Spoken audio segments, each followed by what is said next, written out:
Yes, this is your boy Bonnie again, and I am here today to have a little talk with my fans and to share a little bit of my life with you.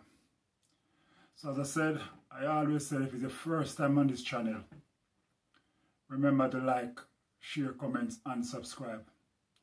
But also hit the notification bell that you won't miss any video that goes up. So today what I want to talk about is a bit about my school days. Yes, I was born in Jamaica. I was born in a little place called Mangoro, St. Thomas. Yes, I was born in Jamaica, a little district called Mangoro, St. Thomas, in the Cedar Valley area. I've been to the Cedar Valley Primary School, but I never spent a lot of my time in school because my growing up life wasn't pretty. I was a little runaround boy when I was growing up, and because of that I waste a lot of my school days. And when I say I waste a lot of my school days, it don't mean that I never go to school. My parents did send me to school, but I haggle a lot of my school days. When I was supposed to go to school, I was running around with friends doing things that I shouldn't do. But you know something? I want to say thanks be to God, because although I was running ups and down with friends and doing things that I wasn't meant to do, I have never been to prison. I have never found guilty of a crime. That don't mean I have never done crime. But I was so lucky because I have friends who go to prison, and I could have been the same. I was arrested but never been charged. That don't mean I never done something where I could get charged for. But God was on my side. My father was a deacon in church. My mother was a member in the church. So my grandmother always prayed for us. So I believe that I was covered under the blood in spite of everything that I have done in my growing up life. I fall a friend and I get myself in trouble in various times. I break into my own auntie house. I break into people's shop. So I could have been charged and go to prison. But as I said, the prayer of my older people that covered me under the blood. And I give thanks to God for those prayers. So what I'm saying here, I grew up in Mangoro. I went to Cedar Valley Primary School. But before I go to Cedar Valley Primary School as a young boy growing up, young kids, I went to a school in Bethel, which is the foot of Mangoro, and it was a private school. So I started out of private school first, and I said this before, my teacher at the time, she was called Miss Kennedy. Very nice lady. I can never, God rest her soul, I can never forget this lady until me die, Miss Kennedy. She was my private school teacher. And, you know, I grew up in the district like that. Young age, reached the age, go Cedar Valley Primary School. It was a good journey from my house to Cedar Valley School. But what I want to talk about is kids that grow up nowadays and have no respect for the adult. we couldn't do that because, as I said before, if you watch one of my videos before, I tell you about a lady that I passed on the street. I don't remember if I tell her how to do. I went to school and come back. My dad pulled me up and he asked me, did you see that lady on the road this morning? I said, I can't remember. My dad pulled me up and he said, the next time somebody come and told me that you pass them on the street and don't say how to do, you would have to answer to me. No, we don't grow children like that now. They just go around and just disrespect that. Anyway, what I want to say, the way we grew up as a young boy in the country, we raise goat, we raise rabbit, we raise guinea pig. So our duty, we never have running water at home. We have to go to the stream to catch water in the morning. And sometimes we have to make like 3 trips of water, and I'm not talking about near, good distance we have to go for water. So when you wake up in the morning, first thing you have to do is go tie out the goat. Then look the rabbit feeding. Then come back home. Then go to the spring to catch sometime 1, 2 or 3 pan of water. Fill up the drum. Then get ready, have breakfast, and take that how much in mile to school. So when school over, your duty is to get back home, because you have to bring back that goat home. You have to look rabbit feeding again and come home. Sometimes you have to carry water, sometimes you don't have to in the evening, because the water never used after during the daytime. It's more used in the evening. So these are the type of things that we have on a regular day-to-day, Monday to Friday to do without no mess up. Now when Saturday day come, we have to go to the bush and we have to look wood to cook the food. So if a 3 hour or 2 hour or whatever it is, we go and we get 3 bundles of wood and we come in and we chop them up and pack them up in the kitchen, so the food can cook. So when we do that, we will go to the bush, we will look the hood, tie them up and put them down, and we go down at the river, go and catch janga. So we go river, and sometimes we spend the whole day in the river catching janga and crayfish. And we come home. Sometimes when we come home, my mama says the amount of fish we bring home. She take it and she cook rice and janga. And she cook janga soup. Those was nice. Those was the days. But for me personally, although I was good like that, but in school I wasn't. Because lots of time, by the time I finish do what I'm doing and get to school, it's late. It's late.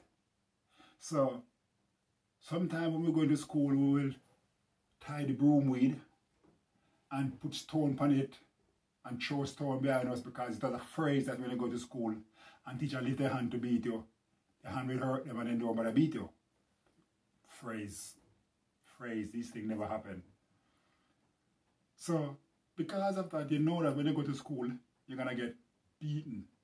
So what we do? We don't turn up to school. We go hide in the bush.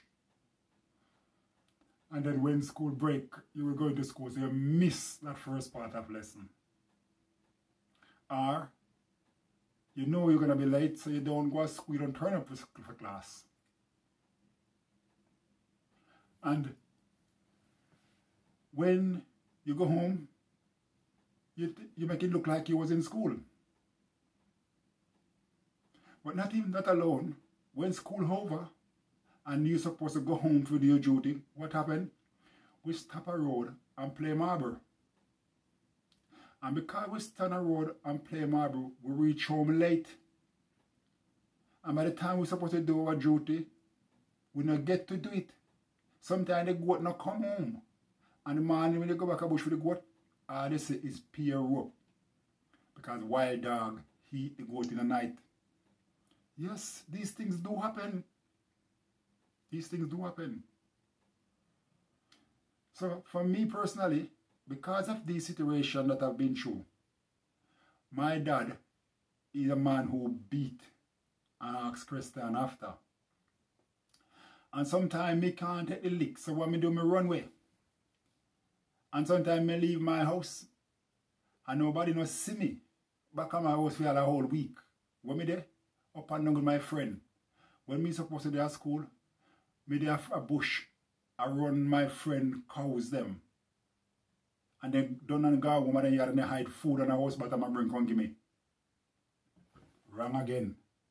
Because they're doing their duty, they gone home to their nice bed, and I'm sleeping underneath the house bottom and they give me good food. Wrong for me. But my life is going down the drain while they's doing well. When Christmas time come, they get good Christmas present. We get like nothing because we can't afford it. Their parents might have 20 head of cow. My parents might have 1 head of cow and 2 goat. They're better off than me, but it's them me I run up and down with and ruin my life, and for them life is getting good. So I'm only saying these things that I never grew up with wealth. I struggled during my lifetime. But I can't blame nobody for it. I have to blame myself. There was discipline set ahead for me, and I just believe that my parents was too strict. And because I believe that my parents was too strict, I rebel. And because of my rebellions, I miss out on my school education. So, you know, if there's anyone out there who feel like they miss out on their education because of the treatment that you get from your parents, you believe that it was too harsh, and you rebel and miss out on what you're supposed to achieve in life, you're not the only one. I've been there. My life story is a book. I write a book and I publish 500 copies of it. It's a 32-page booklet. I publish 500 copies. And that book, I don't know if anybody ever come across that book.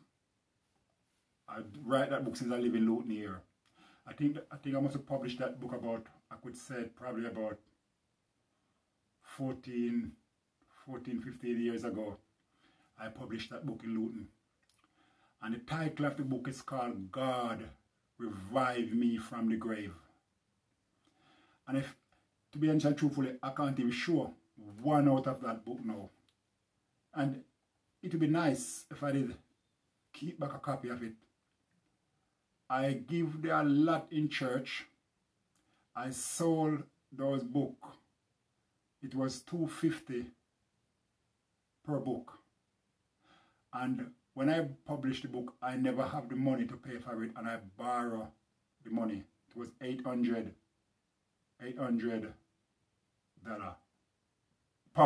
pound to publish the book.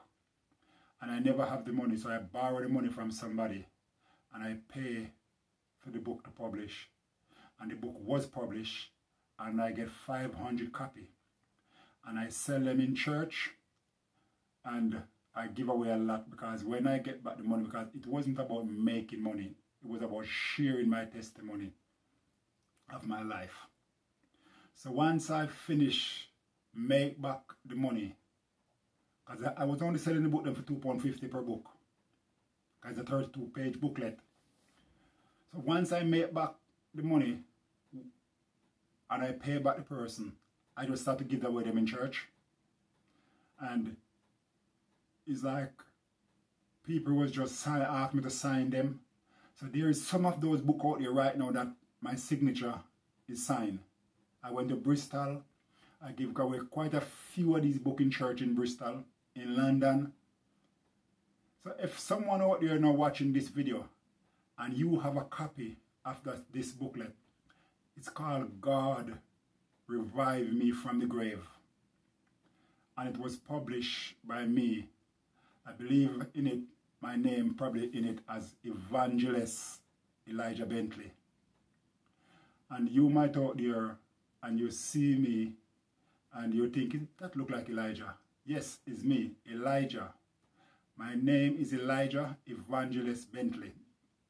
I'm a Dane evangelist. So if you have one of those books out there, put in the comments. I would love to see one of those books again, because they're all gone and I've never seen one of them. So if you have one of them in your possession, put a comments in the comments bar. If you ever see one, put a comments in the comments bar. And I just want to say a big God bless you to every person who read my life story, because I take my life right back to the age of 15-year-old, and I have wrote that booklet on my computer right now, because when the book finished, it ended that there is another book coming out, which is volume 2. I start to write volume 2 on my computer. I think it is 100 and something pages. I can't remember right. It's 100 and something pages on the computer in that book. And it's supposed to be a bigger book. But as I said, because I don't write the book myself, I get someone to write the book for me. I just give them the stories and they write the book. But my life is not the same. I am not in the same position I used to be at the time, and I have nobody to complete the book. So on my computer, I'm sure it's a 300 pages on my computer. But I just need to find somebody now to go back through this book to finish it. So if you're out there and you like my story, you want to get involved, the book called God Revive Me from the Grave, and I publish volume 1, and it's supposed to be continue with volume 2. Volume 2 is supposed to be a bigger book. I have 90% of it on my computer already. I just need to find somebody who can read properly, to read the book, go through it, and help me to publish it. I would love to publish it. It's on my computer. So I want to say a big God bless you to everyone who watched this video. If you like my story, you want to get involved in my story, you want to help me with my book, to finish it, get in touch with me. Just leave a comments and we can link up. I know it's COVID now, it's hard to link up, but we can still speak over the phone or whatever it is. So keep me informed and be blessed. This is your boy Bunny. My life story is a never-ending story. If you go through all my videos on my YouTube channel and watch them, I have story after story of my life. And there is many more to come. I would love to finish my book.